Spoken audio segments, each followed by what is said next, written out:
রিয়াদকে আপনি স্বরাষ্ট্র মন্ত্রণালয় দেখাশোনা করার দায়িত্ব দিছে। এই লোকের তার বাপ রিক্সা চালাইতো এবং তারা স্বাধীনতার পর থেকে একটা কোরবানি দিতে পারে না, এবারে 8 লক্ষ টাকা গরু দামে কোরবানি দিছে এই ইয়ে হওয়ার পরে, সমন্বয় হওয়ার পরে।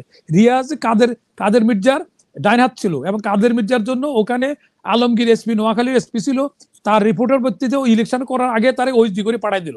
এখন আসার পরে আবার দেখি তার নাম এখানে মিথ্যা কেস দেওয়া হচ্ছে, যাকে বঞ্চিত হয়েছে ওই সময়। আমি বেগম জিয়ার এপিএস কে দুদুকে চেয়ারম্যান করছে, তার 32 পাতা দুর্নীতির বিরুদ্ধে ওনার বিরুদ্ধে অভিযোগ। আমি বলছি না যে দোষী, কিন্তু এটা সেটেল না হওয়া পর্যন্ত ওনাকে ওখানে নিয়োগ করলো কেন, বিতর্ক জন্ম দিল। এখন হাসিনের বিরুদ্ধে কোনো দুর্নীতির মামলা করলে বলবে তো ওই তো বেগম জিয়া ছাত্রদল করতে হতো, এরকমই রায় দিব। তাহলে এটা প্রশ্নবিদ্ধ করলো কে? আমাদের মাটির নিচের থেকে রিসোর্স নেওয়ার জন্য এনার্জি মিনিস্টার থাকাকালীন ওনার কাছে বলছিলেন যে আমরা আগের গভর্নমেন্টকে $500 কোটি দিচ্ছি বিদেশি ব্যাংকে, আপনারা মিনারেল রিসোর্স গুলো উত্তোলন না করার জন্য আপনাকে 1000 কোটি টাকা দেওয়া হবে, কোন ব্যাংকে দিব বলেন, আমরা সেটা দিয়ে দিব। আমাদের মাটির নিচে অনেকগুলি তেলে সোনায় ভাসতেছে, কিন্তু আমরা এগুলো উত্তোলন করতে পারছি না, কারণ অন্যরা আসে বাধা সৃষ্টি করছে। যখন সেদিন আমি নুরুদ্দিন সাহেবের অফিসে ছিলাম, এনার্জি মিনিস্টার, ওনার কাছে প্রস্তাব আসলো, আমি বললাম যে আপনি জাতির সাথে এইগুলি বেইমানি করবো, কারণ আমি বেইমানি করবো কেন? তো আপনি এখন উনি জীবিত আছে, উনি কোন সময় মারা যায়, আপনারা প্রয়োজন হলে আমি ওই এনামকে বলছি তার সাক্ষাৎকার নেন, দেখেন। তারপরে উনি বললেন যে না, উনি তখন শেখ হাসিনাকে ফোন করছে, ভাই শেখ হাসিনা বলছে পার্টির জন্য টাকাটা নিয়ে নেন। তখন জেনারেল নুরুদ্দিন বললো যে আমার আপনার চাওয়ার পাওয়ার কিছু নাই, আমরা কেন জাতির লোক বেইমানি করবো, এটা আমরা টাকা নিয়ে আমাদের খনিজ সম্পদ উত্তোলন করবো না। আমি এই প্রসঙ্গে বলি, মাগুরসোটা দেখছেন আপনারা, একটা ইন্ডিয়ান একটা বিমান হেলিকপ্টার রাস্তা ভুলে গেছে, ওটা ঠেলা গাড়ির ড্রাইভার না।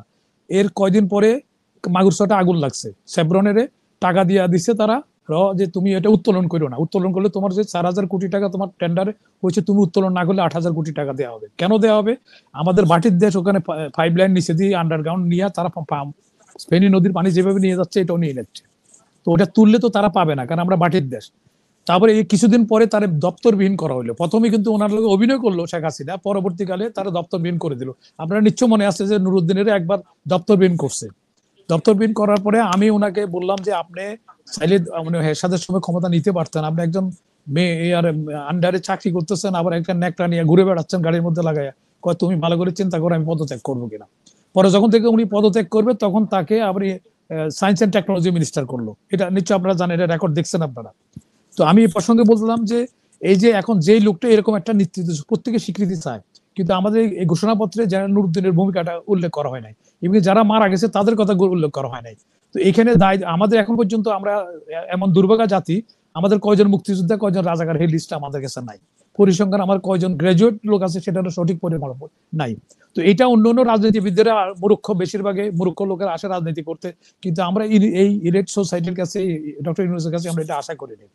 এখন উনি যে সংস্কারের কথা বলছেন, দেখেন এটা মাহবুব এখানে আছে যে চিফ জাস্টিস বহুবার বলতেছে যে তার স্বাধীন সেক্রেটারিয়েট করতে, এটা তো কমিশন লাগে না, এটা সিটি ইস্যু করে এক্সিকিউটিভ অর্ডার দিতে, এটা করতেছে না। তার মানে কি ওনার ইন্টেনশন আর বাস্তবতা লোক দেখানো এক জিনিস, আর বাস্তবে বিশ্বাস করা আরেক জিনিস।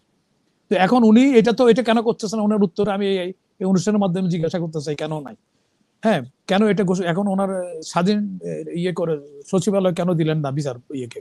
আর বিচারকেরা যারা ওই সময় হাসিনার রেসপন্সারি করছে, হাসিনার রিকমেন্ডেশনে বিচারপতি নিয়োগ হয়েছে, আমি এই অনুষ্ঠানের মাধ্যমে বলি প্রতিটা যেমন ক্যাডার অফিসাররা ওখানে বিসিএস পরীক্ষার মাধ্যমে যায়, আমাদের ইভেন পুলিশেরটা যায়, আর্মিটা যায়, পরীক্ষার মাধ্যমে কম্পিটিশন করে তারা ওখানে যায়, ধাপে ধাপে তারা সেনাপ্রধান হয়, তারপরে তারা ক্যাবিনেট সেক্রেটারি হয়। কিন্তু এইখানে কারো লেজুর ভিত্তিক করলে সে দেখা যাচ্ছে নাইটে পাস করছে, 3টা থার্ড ডিভিশন আছে, সে বিচারপতি হয়ে যাচ্ছে, সকলের উপরে চড়ি ঘুরাচ্ছে। তো আমাদের এই নিয়োগ প্রক্রিয়াটা, এইটা সংস্কারের জন্য এটা কেউ কথা বলছে না।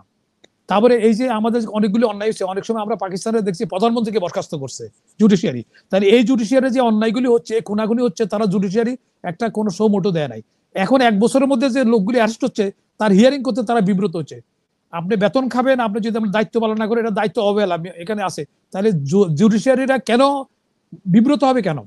সে হয়তো রায় দিবে, ফাঁসি দিবে, খালার দিবে, যা পাবে ম্যাটেরিয়ালে। উনি বিব্রত হচ্ছে, উনি রাষ্ট্রের জনগণের ট্যাক্সের টাকা বেতন নিচ্ছে, সুযোগ সুবিধা নিচ্ছে, বিদেশে যাচ্ছে, প্লট পাচ্ছে, অথচ দেখেন জাতির কাছের সময় তারা সোমোটো কোনো রায় দিচ্ছে না। একটা সোমোটো রায় দিচ্ছে, দেখেন আমরা পাকিস্তানে কি দেখলাম, ইমরান খানকে বেল দিল, পুরো আর্মি চায় নাই। সে তখন ওখানে রায় দিয়ে বলা হয়েছে যে কাস্টোডিয়ান করা হয়েছে কমিশনারকে, বলছে তুমি 15 দিন পর রিপোর্ট দিবা, তার নিরাপত্তার দায়িত্ব তোমার, কোর্ট দিয়ে দিছে। কিন্তু আমরা ওই রকম আশা করি না, যেখানে প্রধানমন্ত্রীকে বরখাস্ত করছে, সেখানে আমাদের এই যে ঘটনাগুলি ঘটতেছে, আর এই যে গত 1 বছরে অনেকগুলি হয়েছে, সব কি দোষী? এগুলো অনেকগুলি কেস টিকবে না, কিন্তু হিয়ারিং হচ্ছে না, হিয়ারিং হলে জানা যে কেসটা টিকবে না। এখন আমরা হয়েছে করার পরে গত সপ্তাহে 2টা লোকের দিয়ে দিচ্ছে, একটা সাইবুল ইসলাম বিরু নরসিংদী, তার উপজেলা চেয়ারম্যান, তার বিরুদ্ধে সরকার জিয়া যে 7বার উপজেলা চেয়ারম্যান হচ্ছে, স্বতন্ত্র থেকে দাঁড়ানোর পরে হুমায়ুন মজিদের সাথে 17 ভোটের ব্যবধানে তারা হারানো দেখা দিয়েছে, সেই লোকের বলছে কি হরকাতুল জিয়াদ। তো এই যে পুলিশ অফিসারটা অন্যায়ভাবে এই ধরনের কেস করছে, সেই তার কোনো বিচারের আওতা আনতে পারছে? ইউনূস সাহেব এই ব্যাপারে কি ভূমিকা রাখছেন? তারপরে আপনি আরো আসেন, দেখেন এই যে বেগম জিয়ার যে মিথ্যা মামলা দিচ্ছে, বেগম জিয়ার যেটা কোর্ট থেকে খালাস করে দেওয়া হয়েছে, বেগম জিয়ার এপিএস কে দুদকের চেয়ারম্যান বানা হয়েছে কেন? পার্টির একজন লোকের, উনি নিরপেক্ষ, এই যে নিরপেক্ষতা হারাইছে উনি অ্যাটর্নি জেনারেল নিয়োগ করছে, বিএনপির একটা সদস্য, সক্রিয় সদস্যকে বানাইছে, তখন সরকারও নাই, কার পরামর্শ নিছে? তাহলে তো অ্যাটর্নি জেনারেল টাকাটা ফেরত দিতে হবে, কারণ এখানে সরকারের পরামর্শ কমে রাষ্ট্রপতি অ্যাক্ট করবে, এটা আইনে বলা আছে। আচ্ছা, তারপরে এখন দেখেন বেগম জিয়ার এপিএস কে দুদকের চেয়ারম্যান করছে, তার 32 পাতা দুর্নীতির বিরুদ্ধে ওনার বিরুদ্ধে অভিযোগ। আমি বলছি না যে দোষী, কিন্তু এটা সেটেল না হওয়া পর্যন্ত ওনাকে ওখানে নিয়োগ করলো কেন? বিতর্ক জন্ম দিল। এখন হাসিনের বিরুদ্ধে কোনো দুর্নীতির মামলা করলে বলবে তো ওই তো বেগম জিয়া ছাত্রদল করতে হতো, এরকমই রায় দিব। তাহলে এটা প্রশ্নবিদ্ধ করলো কে? এটা ইউনূস গভর্নমেন্টই করলো। আর এখন যে বেগম জিয়ার যে কেসটা, যে বেগম জিয়ার যে দুর্নীতির মামলা করছে, এটা কোর্টে খারিজ হয়ে গেছে, সে অফিসারকে ঢাকা প্রাইস পোস্টিং দেওয়া হয়েছে গত সপ্তাহে, সে ঢাকা দুর্নীতির ডাইরেক্টর হচ্ছে ঢাকা। তো এখন ব্যাপার হচ্ছে যে এগুলোর উত্তরটা কে দিবে? এটা রাজনীতিবিদরা এরকম অনেক কিছু করে, কিন্তু আমরা ক্রিম সোসাইটি, যাদের কোনো উদ্দেশ্য নাই, তাদের কোনো পিছলা কোনো ইয়ে নাই, তারা ইলেকশন করবে না কোনো কিছু, তাহলে এই ঘটনাগুলি কেন হচ্ছে? এটা জবাব দিটা তো ডক্টর ইউনূস সাহেব বলুক, এগুলো কেন হয়েছে। যারা আগে যারা বেনিফিশিয়ারি ছিল আছেন না বলে, সেই ধরনের লোক পোস্টিং পাইছে, আমি একাধিক লোকের নাম দিতে পারবো, আমি 2-1টা উদাহরণ দিলাম, তাহলে ব্যক্তিগতভাবে বিয়ে হয়ে যায়। তাহলে এখন এটা ইউনূস সাহেব এটা উত্তর দেখ, যে কেসটা মিথ্যা কেস দিয়েছে বেগম জিয়ার নামে, সেই লোক ঢাকা প্রাইস পোস্টিং পায় কি করে? এটার উত্তর দিবে কে? আরো আগে যারা যারা ফসানো ছিল, যাদের কোনো 1/11 সময় একটা বছর অবদান নাই, তাদেরকে আপনি বেনিফিট দিয়ে আপনি বাড়ি পাঠিয়ে দিবেন, তাদেরকে আপনি প্রমোশন দিয়ে পোস্টিং দিয়ে দিচ্ছেন। তো এখন একজনের জন্য 7-8 জনকে বঞ্চিত করতেছেন, আপনি বঞ্চিতের বিরুদ্ধে আসলেন আপনি। তাহলে একজনকে চুক্তিভিত্তিক নিয়োগ দিলে, ওই প্রশাসনে একজন সেক্রেটারিকে দিলে, ডিপ্টি সেক্রেটারি, জয়েন্ট সেক্রেটারি হবে না, 7 জনকে আপনি বঞ্চিত করলেন। তারপরে আপনি আপনি অ্যাডভাইজার নিয়োগ করার সময়, হ্যাঁ, আপনি অ্যাডভাইজার নিয়োগ করার সময় কিসের অবদান?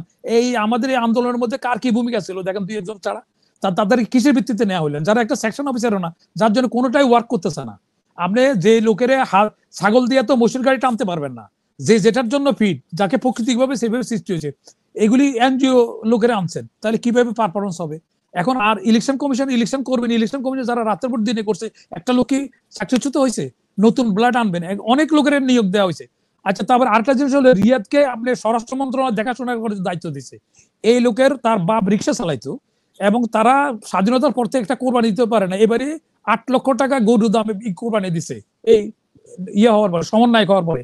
রিয়াজ কাদের মির্জার ডাইন হাত ছিল, এবং কাদের মির্জার জন্য ওখানে আলমগীর এসপি, নোয়াখালীর এসপি ছিল, তার রিপোর্টের ভিত্তিতে ইলেকশন করার আগে তারে ওইচডি করে পাঠাই দিল।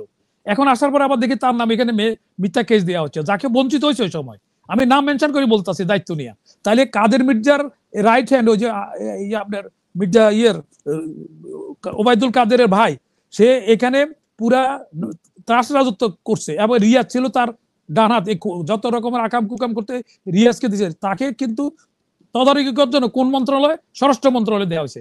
এখন এবারে একজন স্বামীর বাসায় যে টাকা পাওয়া গেছে, তার বাসায় টাকা পাওয়া যাচ্ছে, যে লোক জীবনে কোনোদিন কোনো, এবারে 7 লক্ষ টাকা দিয়ে কোরবানি গরু দিছে, তারপরে সে তার বাসায় টাকা পাওয়া গেছে। তাহলে এই যে অফিসারগুলি নিয়োগ করা হলো, এই ছাত্রদেরকে, এই যে সিনিয়র অফিসারদের উপরে ছড়ি করে ওরা বেজ্জতি, অনেক সময় ইজ্জতের কথা, ওদের কথা তারা অনার করে দেয়। সেক্রেটারিরা কি করবে? কাজ করতে পারছে না, প্রতি মন্ত্রণালয় এরকম একটা গ্যাটিস লাগাই রাখছে। কিন্তু এই যে দিছে, এটা কিসের ভিত্তিতে দেওয়া হচ্ছে নিয়োগটা? আপনি বঞ্চিত করতেছেন, আপনি আইনের শাসন করবেন, ইয়ে করবেন, সেখানে তো যারা এখানে অবদান রাখছে, এই রিয়াজে কি অবদান রাখছে উনি ইউনূস সাহেব বলুক, আমি এই মিডিয়ার মধ্যে বলতেছি, তাকে কেন স্বরাষ্ট্র মন্ত্রণালয় দেওয়া হলো?